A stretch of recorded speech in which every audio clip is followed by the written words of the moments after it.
Welcome to Test, ladies and gentlemen. I appreciate you guys very much for stopping by. So, as keeping to my little, thing I'm doing right now, I'm kind of going back and seeing, the first game that Wesley So played with some people. If I can get it, sometimes it's kind of hard, but I do have the 2010 Biel Chess Festival, and this was the first time that Wesley So and Maxime Vachier-Lagrave played each other over the board. Because, they weren't really doing online stuff before last year, the pandemic and everything. So, everybody was playing in tournaments, stuff like that for the most part. Sometimes, chess.com would have a couple things, or League Chess maybe. But anyways, this is, like I said, the 2010 Biel Chess Festival. First time Wesley So, Maxime Vachier-Lagrave played each other.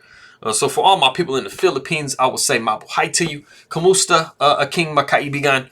Masaya ako makinig muli. Maraming salamat po sa nanonood ng aking mga video. Ingat lagi mabuting pagbati. Almasal tayo. If you guys are eating breakfast, let me see, it's 7 in the morning. So I think a lot of people have gotten their breakfast so far. Magandang umaga to you. Appreciate you guys very much for stopping by. Anybody that I do have from France or who does speak French, I will say bonjour to you. Bon petit déjeuner. Ça me fait plaisir de te voir, mes amis. Merci beaucoup for watching my stuff. We're going to see if this game is bellissimo. We'll see what's cracking. So if you guys are ready to go, let's take a look and see what we have for this game. So we have D4. Knight to F6. Knight to F3. We got G6. So you guys know that you have a lot of options when it comes to this position. A lot of the times you'll see like a C4, a D6, Knight to F3, Bishop to G7, and then E4, and then you can get into like the King's Indian type stuff. And this is just as it shows. It's the Indian game so far.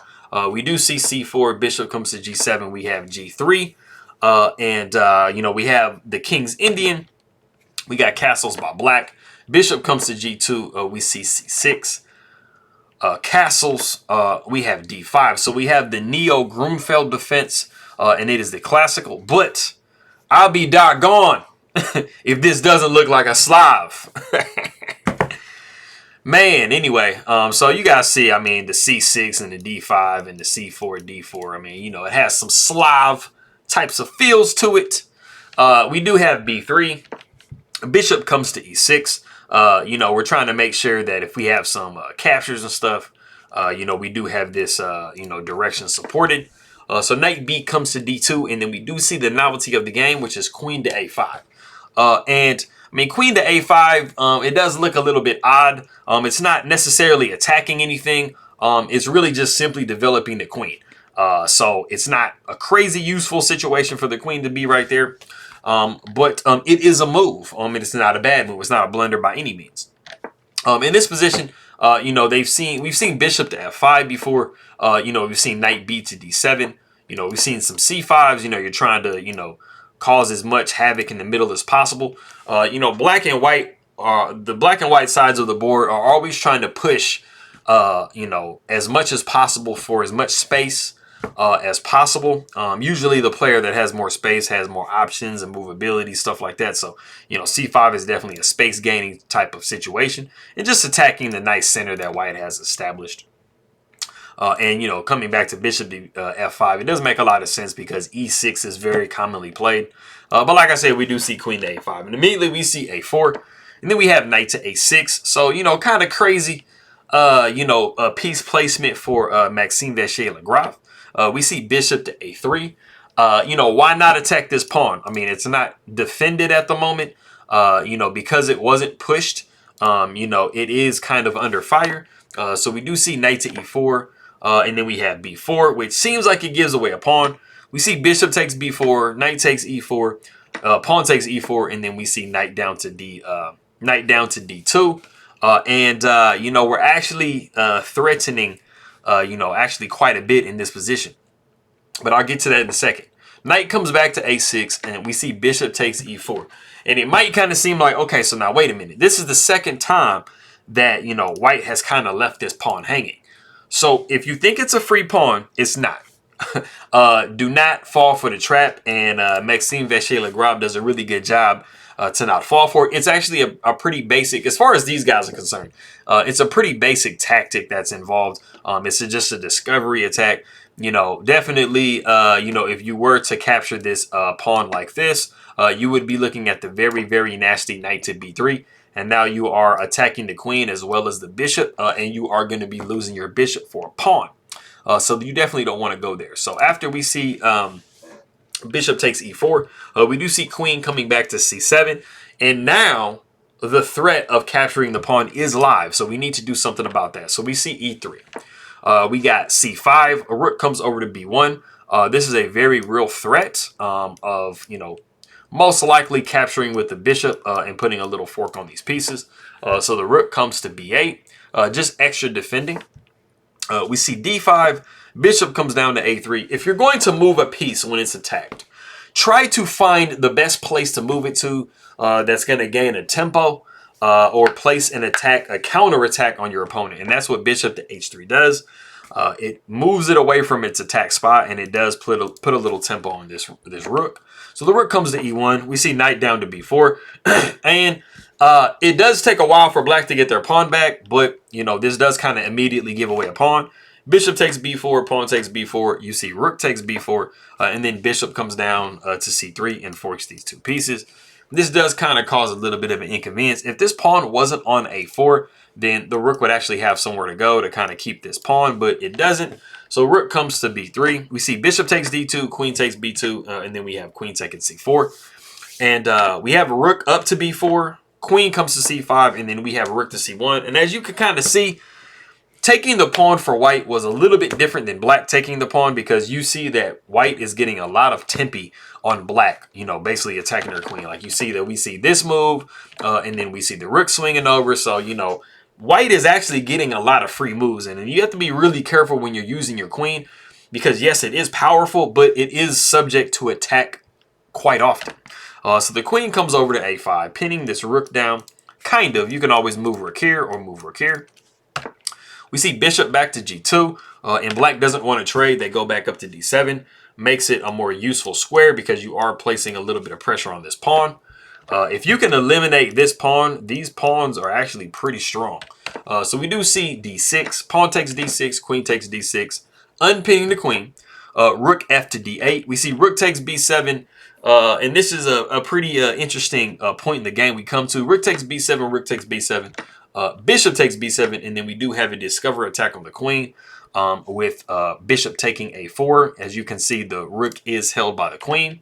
Queen comes back. Like I said, you're always trying to find out, okay, like I said before, whenever you are attacked, you always want to think. I mean, usually you have a lot of options of where you can move the piece, so especially if it's the queen. But you want to try to think, what's the most useful square for me to go to when I do move my queen? You know, you're thinking, okay, you go up here, you might maybe go here and we'll trade pieces. But that actually wouldn't be a trade because you're going to be looking at rook to d1 with check. And that is going to be pretty nasty. You know, queen to a3 does do a nice little job of pinning this bishop to this queen. You know, you might be subject to some rook to c5s coming up. So black does the same thing. They say, where can I go that's going to give me a good attack, but, you know, save a piece, you know, save a situation as well. And that's queen to b6. Because basically that makes it, if you're going to take here, I'm going to take here. So it's a tit for tat type of trade. So definitely every single retreat square is not created equal. You have to try to figure out, you know, which one is best for you. We do see bishop back to f3. Bishop comes back to b5. We got h4. I mean, and this is a really nice structure because we do have a light square bishop. So now, you know, we have complete movability, you know, around this area. And of course, not sideways, but you guys can see that, I mean, our bishop does have the ability to move freely. We do see queen to f6. King comes up to g2. We see a6 anchoring that bishop over here. We see h5 trying to rip open the position for white. We got g5 keeping it closed. We see h6. Queen takes h6. We have queen to e7. Rook comes over to e8. We see queen over to b7. Queen comes to f6. Bishop comes to d5. We see bishop down to d3. You know, and so we see e4. Queen comes back to e7, and then we actually see the very accurate rook to c7. And this is actually a really nice position for white. So I have a question for you here. This is the point in the game, you know, for you guys to pause the video and see if you can guess the best move. There is actually literally only one move in the position and all other fails. I'll go into one of the moves that the computer suggests because I think it's funny.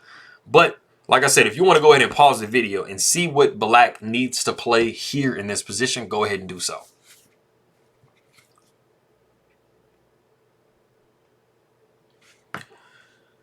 Okay, cool. So there isn't a lot of options, as you guys, I'm sure you know. I mean, you have this bishop on f7, you have this rook on f7, you have this queen on f7. You just really have too many pieces on f7 for it not to be super dangerous. And you have some possible, you know, pins coming up and stuff like that if you were to take this pawn over here with the rook. As I tell you guys all the time, f2 and f7 are almost always weak points in the position. And so you have to play very legitimately. So in the position that we see here, if you did play the move bishop takes e4 with check, you would be absolutely correct. This is the absolute best move that you can make. And you go into a series of trades. You know, you have a counterattack on your opponent's queen, just like they do on your queen. So we see f3 and bishop takes d5. So as you guys can see, you know, you are trying to deflect this queen away. And it's going to be a tit for tat situation. Rook takes e7, bishop takes b7, rook takes e8 with check. King comes down to g7. And then we see king to f2. You know, it's an imbalanced position. You know, white does have the rook, but black does have a lot of pawns. So that is definitely something you have to be paying attention to. And literally, as long as black doesn't make one of these fatal, you know, f-pawn moves like this, you're not going to be looking at the rook scooping up this bishop or anything like that. So be careful.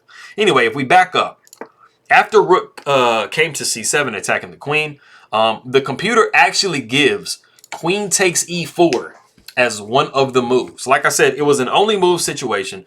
This is not a good move at all. But this was like the second best move in the position. And it actually, the way that white accurately plays this is actually sidestepping to h2. You know, allowing queen to e2, and then, you know, bishop taking on f7 with check. This is shown as, you know, the best line for white. If you actually went into a situation where the queen took and you took back with the bishop, you would actually be blundering the position to black. So this is why it's very sharp. Bishop would take on e4 with check, queen would take e4, and then rook would take e4. And you can see here that this is way different because you actually have a rook endgame where you have two extra pawns. So it could get kind of iffy. But like I said, we did have the position where king came to f2. We saw bishop to c6 attacking the rook. We saw rook coming down to e5. We saw king to g6. You know, you always want to try to move your king when you get into an endgame because your king can become a very powerful piece. We see f4, pawn takes f4, pawn takes f4. And now you see that black has 3 pawns and white only has 1. And I mean, with the fact that this bishop can actually, like, you know, tether itself onto this pawn, it makes it a very, very hard game, if not impossible, to actually win. You're technically up material, but there really isn't anything you can do about it. We see f6. Rook comes over to c5, so we're just going to be harassing the bishop as much as possible. You never know. Maybe black might blunder the piece. You know, bishop comes to d7. King comes up to g3. Bishop comes down to f5. King comes up to h4. We see bishop down to d3. And the thing about it is, too, is this bishop always can make moves. You just have to be very careful about where you're placing your bishop. But it has an infinite amount of moves, so you have a lot of reserve tempi. Rook comes to d5. We see bishop to e4. We see rook to a5. Bishop comes back down to d3. Rook comes to c5. We see bishop back up to f5. We see rook up to c6. And of course, you're going to protect with bishop to d3. Rook comes over to d6. Bishop hops to c4. Rook comes down to d4. Bishop comes back to b3. Rook comes to b4. We see bishop down to c2. We see rook to c4. Bishop comes to d3. Rook comes down to c3. We see bishop tethering itself back on f5, on b5, sorry. Rook comes to c5. But, I mean, even when you get into this position here, you don't have to really be worried because, I mean, white can never sacrifice this rook for this bishop because you're just going to basically have an endgame that you just cannot win.